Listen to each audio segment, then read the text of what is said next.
Assalamualaikum warahmatullahi wabarakatuh. Saya Indriani dari kelas 11 TLM akan mempresentasikan judul proyek saya, yaitu pemeriksaan Ascaris feces. Pemeriksaan Ascaris feces.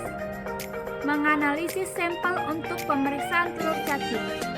Sampel yang digunakan untuk pemeriksaan telur cacing adalah feces.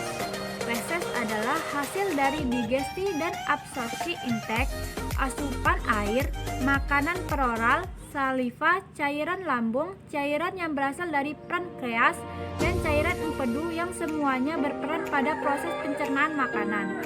Orang dewasa mengeluarkan feces 100-300 gram per hari, yang 70% diantaranya adalah air.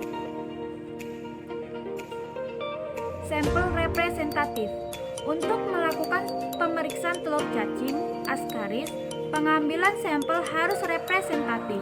Sampel representatif adalah sampel yang karakteristiknya hampir sama dengan yang dimiliki oleh populasi, yang berarti item-item yang dijadikan sampel populasi serupa dengan item-item yang tidak dijadikan sampel.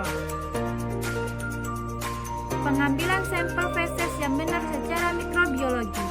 Pertama, gunakan plastik pembungkus kering untuk mengumpulkan sampel feces. Kedua, feces dikumpulkan di tempat yang kering, bersih, bebas urin supaya tidak terkontaminasi. Ketiga, gunakan sendok khusus atau spatula yang disediakan bersama wadah untuk mengambil sampel feces kira-kira seukuran biji kurma dan pindahkan ke dalam wadah. Cegah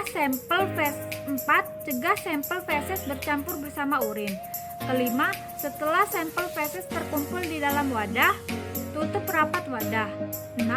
Cuci tangan dengan air dan sabun sampai bersih. Jangan lupa untuk menyiram sisa kotoran yang masih ada. 7. Segera bawa wadah yang berisi sampel feces ke laboratorium, sebaiknya tidak lebih dari 24 jam untuk mencegah pertumbuhan bakteri dan mengaburkan hasil pemeriksaan. Selanjutnya, menganalisis reagen yang digunakan pada pemeriksaan telur cacing. Reagen yang digunakan untuk pemeriksaan telur cacing adalah eosin 2%. Komposisi reagen ini bersifat asam berwarna merah jingga. Selanjutnya, cara kerja pemeriksaan telur cacing. Pertama, siapkan alat dan bahan. Kedua, ambil 1 tetes eosin 2%, lalu teteskan di atas kaca objek. Ketiga, ambil seujung lidi feces. Jika feces berbentuk cair, lalu letak pada larutan eosin 2% tadi. Keempat, homogenkan feces dengan larutan eosin 2%. Kelima, lihat di bawah mikroskop lensa 10 kali dan 40 kali. Respon imun terhadap infeksi cacing. Pertahanan terhadap infeksi cacing dipertahankan oleh aktivasi TH2. IL-4 membantu produksi IgE oleh sel B, kontraksi IL-13, kontraksi usus dan kontraksi mukus. IL-5 mengaktifasi eosinofil menjadi eosinofilia, mengaktifasi sel mast menjadi histamin, spase usus, ekspulsi cacing dari lumen usus.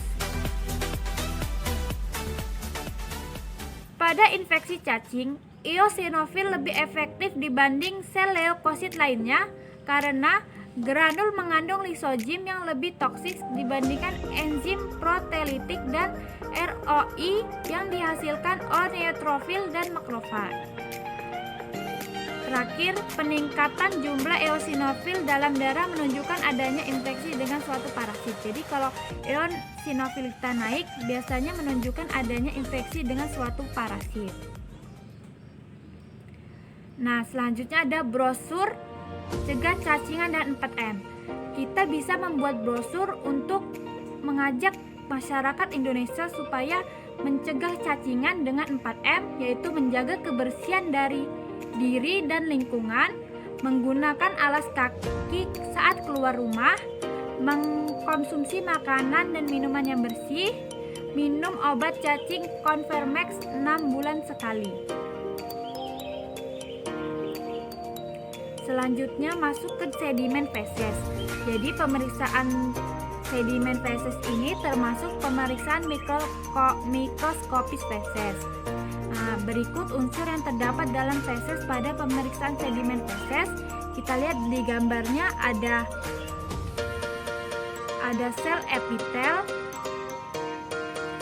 leukosit, eritrosit, sisa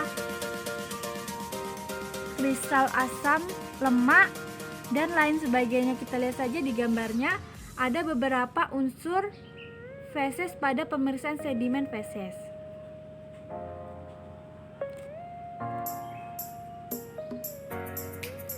Selanjutnya sel leukosit. Pada keadaan normal, leukosit tidak ditemukan dalam feses.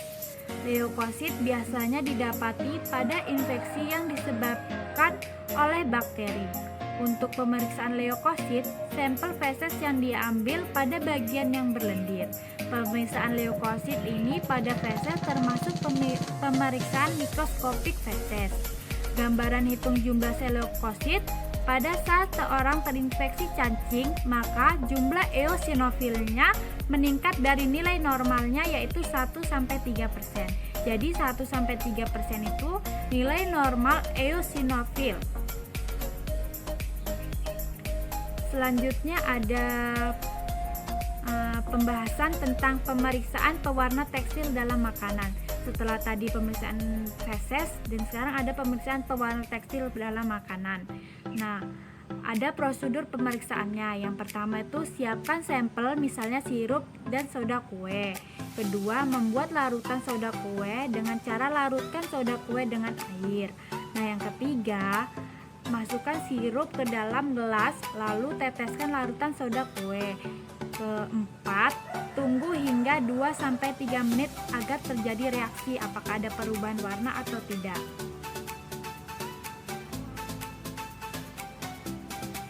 Nah, yang keenam nih lihat hasil. Bila terjadi perubahan warna, maka sampel negatif berwarna tekstil. Jadi sampel tadi sirup yang kita periksa itu tidak mengandung perwarna tekstil. Tetapi bila sampel